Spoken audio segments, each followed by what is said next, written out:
father sits alone in the dark, completely silent. His son is dead, and in that silence he is quietly turning himself into a weapon. By Christmas night, the streets will be soaked in blood, but first, he needs to know exactly who he's hunting. Brian walks into the police station looking like nothing more than a grieving victim. He asks Detective Dennis Vassell whether there's been any progress on his son's case. Left alone in the office for a moment, his eyes drift to the wall, and it stops him cold. The entire wall is covered in photos of gang members. He recognizes some of those faces instantly. These are the people who killed his boy. Calmly, he pulls out his phone and photographs every single one of them. Then one sketch freezes him in place. A bald man staring back. His name is Playa.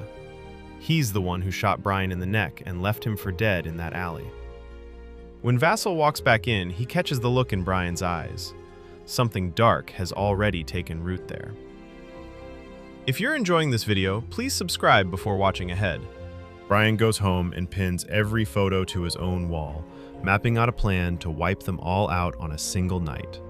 Christmas Day, the first anniversary of his son's death. From that moment, the man you knew is gone. He trains every single day, pushing his broken body past every limit. At first, he can barely survive the basic drills. Weeks later, he's tearing through brutal combat routines like it's nothing. He buys a beaten-up old car with cash and starts reinforcing it in his garage, the sound of hammering filling the house day and night. His wife knows exactly what he's building. She understands it, and she knows she can't stop him.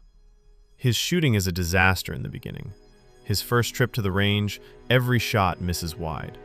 So he studies firearms with the same obsession he brings to everything else. And then, one night, the grief finally crushes them both. Brian and his wife hold each other in the dark without a single word. They both feel the same unspoken truth. She's going to leave. Not because the love is gone, but because being apart might be the only way either of them survives this. She packs her bags, walks out the door, and doesn't look back. And strangely, her leaving sets him free. To understand how a quiet family man became this, we have to go back. It was Christmas Eve, a happy family of 3 playing together in their own backyard.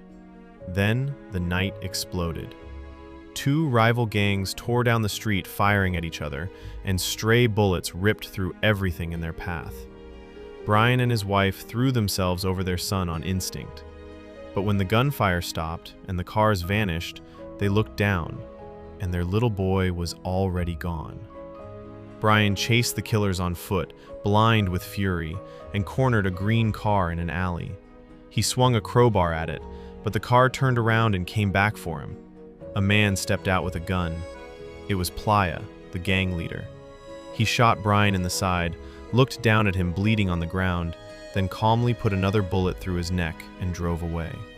Brian survived, but the damage to his vocal cords was permanent.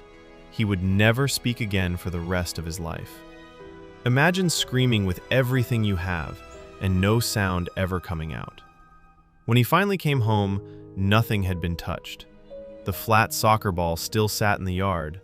The Christmas presents his son never opened were still under the tree. The pain swallowed him whole. He locked himself in the basement and disappeared into alcohol and grief for weeks, until one drunken night he thought of his son and something inside him hardened. He couldn't stay like this. That's when the planning truly began. If you're enjoying this recap, leave a like. With about 2 months left until Christmas, Brian started gathering intelligence late into every night. His targets weren't just a handful of men anymore. It was every member of both gangs who fired that night. He tracked their movements, filmed their crimes, and watched Playa obsessively, though Playa kept slipping out of sight. So he locked onto another high-ranking member named Anthony instead. By the time Thanksgiving passed, his transformation was complete. The weak, broken man was gone. He could drift a car like a professional and put every single bullet dead center. The preparation was over.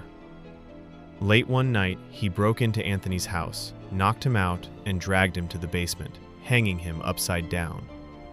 Wearing a welding mask so he couldn't be recognized, Brian slid him printed questions one by one.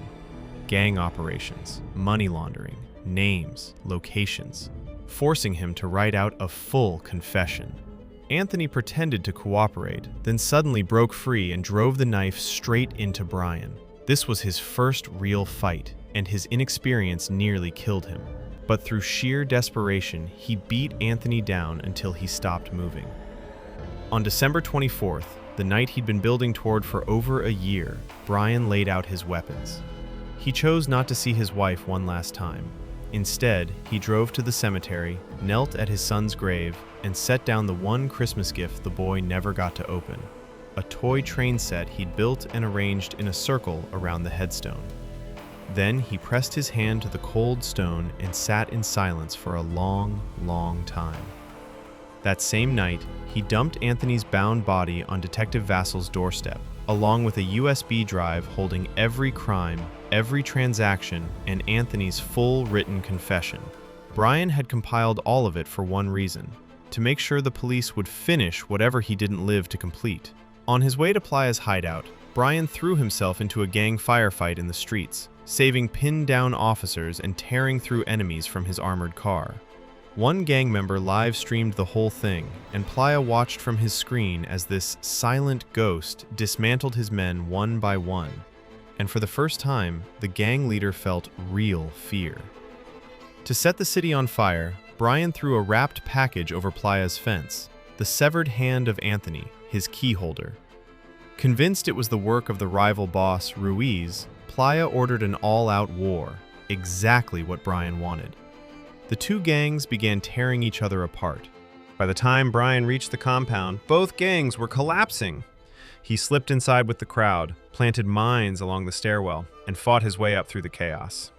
On the roof, the rival boss, Ruiz, nearly overpowered him, until Brian's mines detonated below, giving him the split second he needed to turn the fight.